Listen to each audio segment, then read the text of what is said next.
Hello class, this video is about section 4.7 on financial models. First, we need to start with some definitions that we will be using.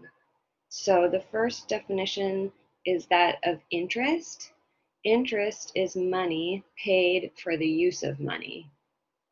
The amount borrowed is called the principal. The rate of interest, which must be expressed as a percent, meaning usually a decimal, is the amount charged for the use of the principal for a certain amount of time. When the interest due at the end of a payment period is added to the principal, so that the interest computed at the end of the next pay period is based on the new principal amount, the interest is said to have been compounded. Before we get into complicated financial models, I thought we would start with a relatable example, which is shopping in the mall, or I guess nowadays that would be shopping online, right? Okay, so there's an outfit that you like, but it's too expensive to afford since it costs $100. You wait a little while, then go back to the store, and you're so excited because it's on sale for 50% off.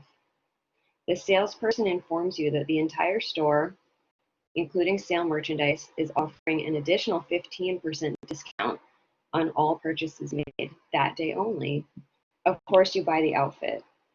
So the question is, how much did it cost, and what percentage off the original price did you get? Okay, so the thing is, a lot of people think that because it's 50% off and then another 15%, that means it's 65% off. But as we'll see, if we really walk through the details, that's not how compound interest works, essentially, okay? So basically, it costs $100. Then because of the initial 50% off sale, now it costs 50% or 0.5 times the $100. So the 50% off alone makes it cost $50. That's the first sale. Now, this $50 is further subject to an extra 15% off sale. So that means it only costs 85% of the amount. So it's 85% of $50 or $42.50. So that's how much it's going to cost. And what we can see is that the total amount that it was off is 100 minus 42.5. So totally it's 57.5% off.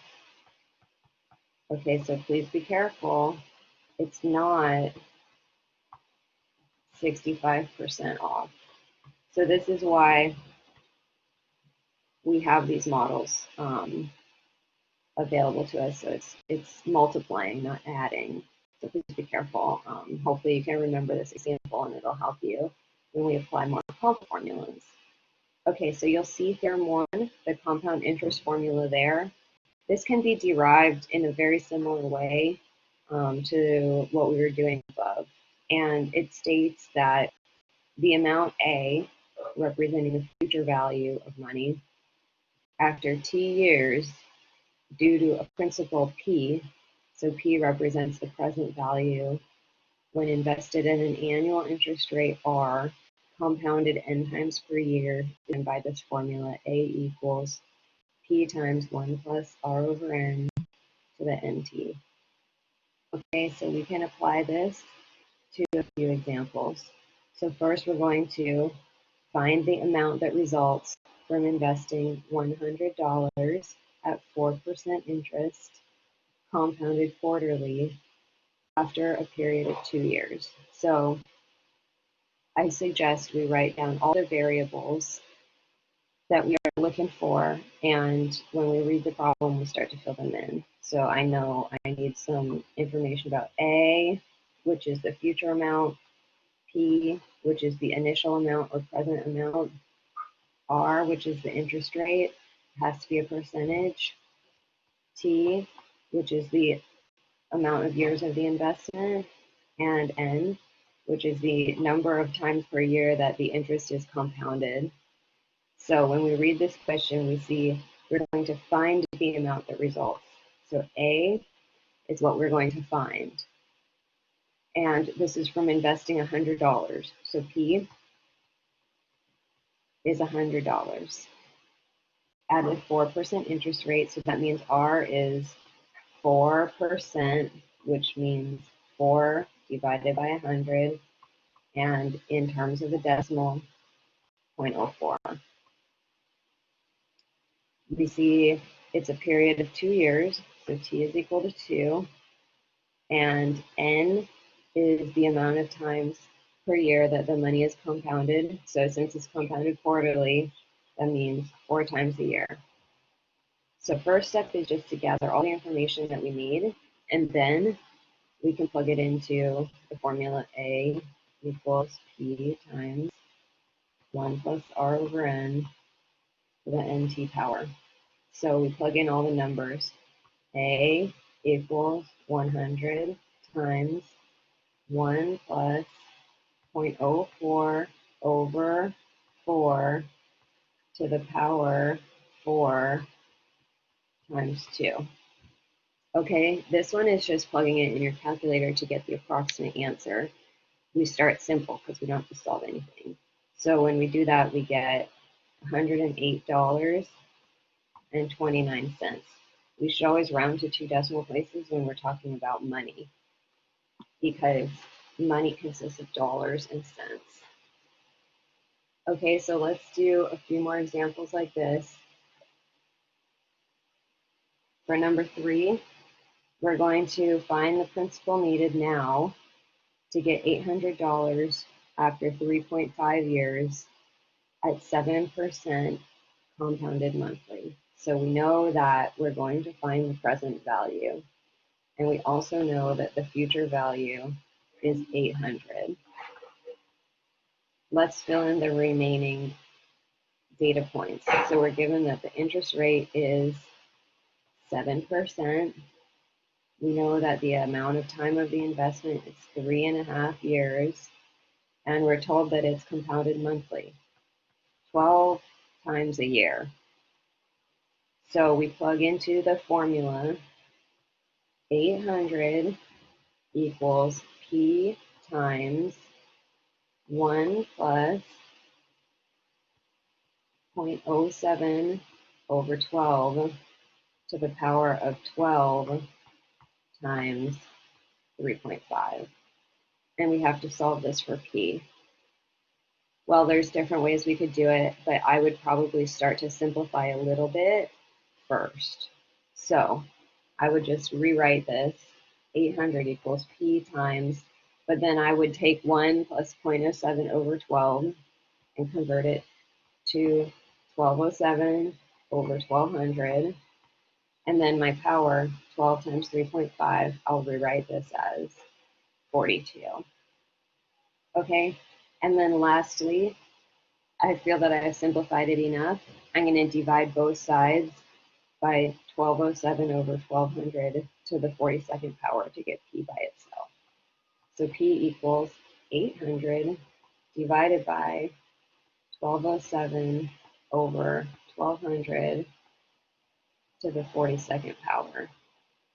And then I put it on my calculator to get the approximate answer, and I get that P is approximately $626.61.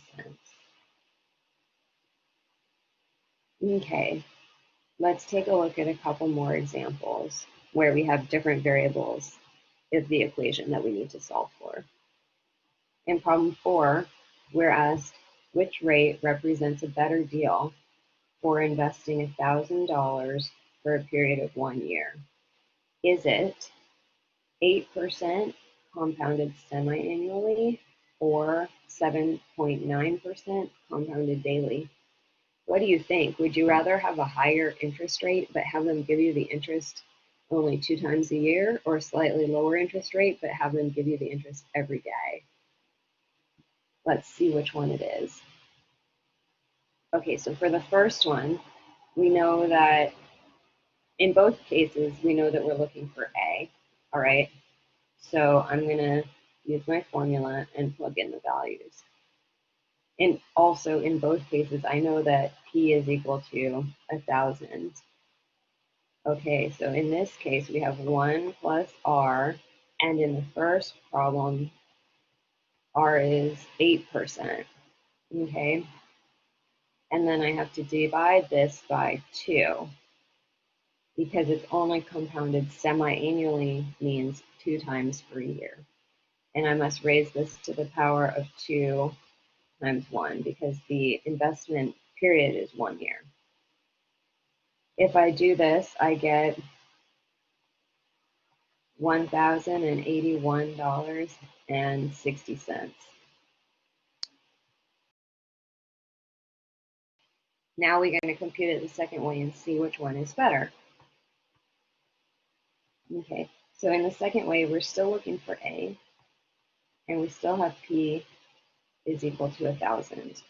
But there's a little bit of differences because now the interest rate is only 7.9%, but it's compounded daily, 365 days in a year. Okay, so then I have to raise to the power 365 times 1. It's still a 1-year investment. Putting this one in my calculator, I would get $1,082.20, which is greater than $1,081.60. So this one, the second one, is better because I get a greater amount of money at the end. And the whole point of these problems is to get the most amount of money. Okay, let's take a look at number 5. What rate of interest compounded annually is required to double an investment in 6 years? This one might seem like we don't have enough data to solve it, so let's go back to how we were doing them in the beginning and write down all of the 5 items that we need to get, just to make sure that we understand. Okay, so we know that we're looking for the rate. So R is the thing we're going to solve for. And we know that it's compounded annually. So N is equal to 1 because annually means 1 time a year. We also know that we want to double our investment in 6 years. So the time of the investment is 6 years. Okay, so what about A and P? Well, we are told that we want to double the investment. So what that means is whatever P is, A is going to be 2P because I'm going to double it. So when we go to plug these in the formula, we would have 2P equals P times 1 plus R over 1 to the power of 1 times 6. And what you'll see is that it's actually not too many variables because the P will cancel. Therefore, I have 2 equals 1 plus R to the 6th, which I need to solve for R.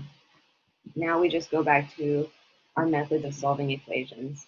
So because I have a 6th power, I need to apply the inverse, which is the 6th root, to both sides. So I have the 6th root of 2 equals 1 plus R. And to solve for R, I must subtract 1 from both sides. So R equals the 6th root of 2 minus 1.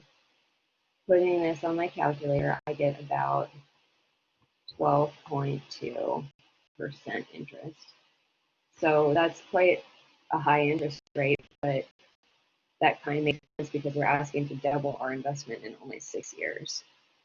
Okay, I'm going to pause the video and make another video for the next formula.